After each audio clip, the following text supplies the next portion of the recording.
Hər vaxtınız xeyir əziz izləyicilər. Respublika qəzetinin 28 may 2025-ci il buraxılışı ilə bugün birgə tanış olacaq. Sizinlə mənəm, Ləman Təhməz. Qəzetimizin bugün olan buraxılışı 24 səhifədən ibarətdir. İlk səhifəmizdə strateji üçbucaq, yeni, qeyri-Avro-Atlantik, müstəqil və güclü əməkdaşlıq nümunəsi başlığı ilə maraqlı bir yazımız yer alıb. Türkiyə, Azərbaycan, Pakistan üçtərəfli zirvəsinin ikinci toplantısı, Azərbaycanın xarici siyasət fəlsəfəsinin strateji təntənəsi, beynəlxalq hüquqa söykənən yeni güc formatlarının meydana çıxmasının növbəti sübutudur. Laçında Latifa Tikiş Fabriki istifadəyə verilib başlığı ilə Prezident İlham Əliyevin Laçın rayonuna səfərini əhatə edən məlumatlarsa ikinci və üçüncü səhifəmizdə yer alıb. Ətraflı tanış olmaq üçün sözgedən səhifələrimizə nəzər yetirə bilərsiniz. O cümlədən üçüncü səhifəmizdə Prezident İlham Əliyev Laçın şəhərində kanat yolunun təməlini qoyub. Laçın elektrik şəbəkəsi rəqəmsal idarəetmə mərkəzinin açılışı olub. Həmçinin Laçın rayonunun Bəylik kəndinin açılışında ölkə başçımız iştirak edib. Başlıqları ilə məlumatlarda yer alıb. Prezident İlham Əliyev Laçın rayonunun Bəylik kəndinin açılışında iştirak edib. Həmçinin Bəylik kəndinə köçən sakinlərlə görüşüb, onlara evlərin açarlarını təqdim edib. Bu məlumatlarsa qəzetimizin 4-cü səhifəsində dərc edilib. 5-ci səhifəmizdəki yazılar da ölkə başçısının Laçına səfərini əhatə edir. Laçında Aşağı Malıbəyli və Milik su elektrik stansiyaları istifadəyə verilib başlığı ilə məlumat da bu səhifədə yer alıb. Azərbaycan Respublikasının Prezidenti İlham Əliyev mayın 27-sində Laçında Azərenerji Açıq Səhmdar Cəmiyyətinin Aşağı Malıbəyli və Milik su elektrik stansiyalarının açılışında iştirak edib. Azərenerji Açıq Səhmdar Cəmiyyətinin sədri Baba Rzayev dövlətimizin başçısına əvvəlcə Qarabağ və Şərqi Zəngəzur iqtisadi rayonlarında hidroyaşıl enerji layihələri barədə məlumat verib. Prezident İlham Əliyev Laçın şəhərində sakinlərlə görüşüb, həmçinin Laçın istirahət kompleksinin açılışında iştirak edib. Başlıqları ilə məlumatlarsa 6-cı səhifədə yer alıb. Qəzetimizin 7-ci səhifəsində isə Pakistanın baş naziri Məhəmməd Şahbaz Şərifin Azərbaycana səfəri ilə bağlı Azərbaycan Prezidenti İlham Əliyevin Pakistanın baş naziri ilə Laçında məhdud tərkibdə görüşü keçirilib başlığı ilə yazı yer alıb. Mayın 27-sində Laçında Azərbaycan Respublikasının Prezidenti İlham Əliyevin Pakistan İslam Respublikasının baş naziri Məhəmməd Şahbaz Şəriflə məhdud tərkibdə görüşü keçirilib.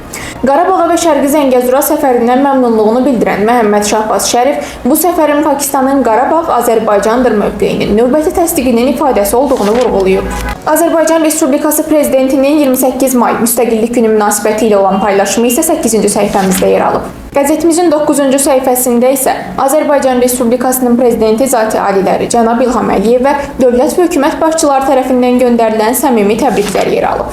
Qardaşlıq və İnkişaf Günəşi Teknofest başlığı ilə isə 10-cu səhifəmizdə yazı öz əksini tapıb.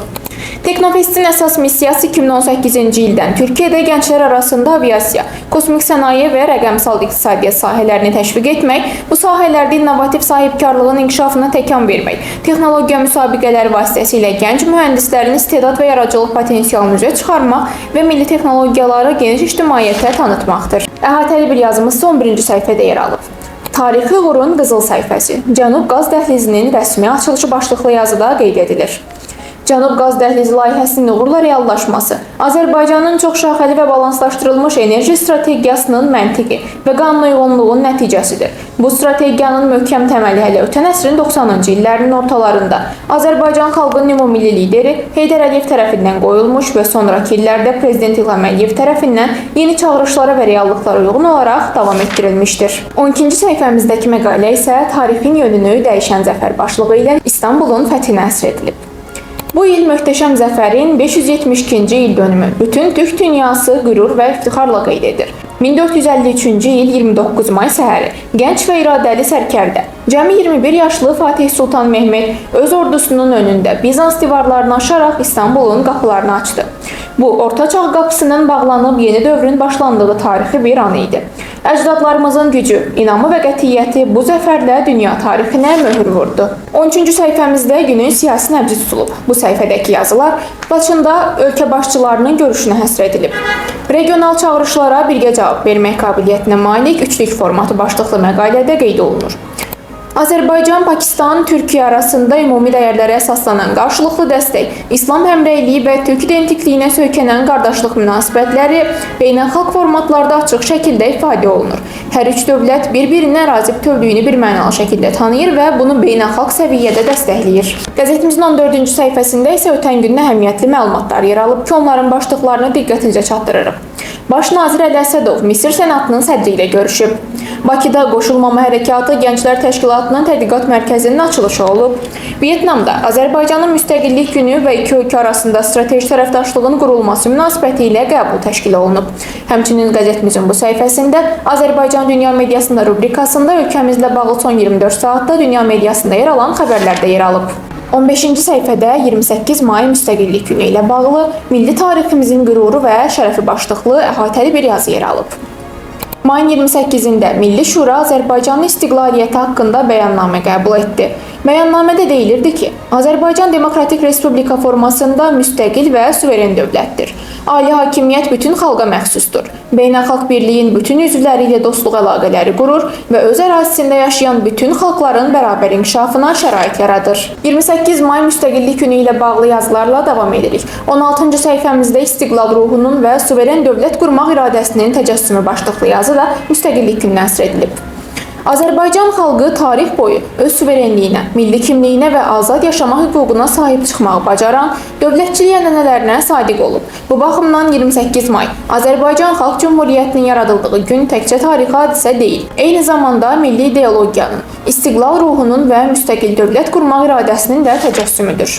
Müasir, güclü ölkəmiz yüksəliş yolunda. Bu yazı isə 17-ci səhifəmizdə dərc edilib. 2021-ci il oktyabrın 15-də müstəqillik günü haqqında Azərbaycan Respublikasının qanunu qəbul olundu. Qanunla 28 may müstəqillik günü, oktyabrın 18-i isə müstəqilliyin bərpası günü elan edildi. Bu ərazi bütövlüyünü bərpa etmiş müasir Azərbaycanın 1918-ci ildə qurulmuş Azərbaycan Xalq Cümhuriyyətinin tam hüquqlu varisi olduğunu göstərir. 18-ci səhifədə İstiqlal yolu, milli məfkurədən müstəqil dövlətə başlığı ilə 28 may müstəqillik gününə həsr olunan başqa bir yazımız yer alır. 1918-ci il 28 mayında Azərbaycan Xalq Cümhuriyyətinin yaranmasını şərtləndirən müəyyən tarixi şərait yetişmişdi.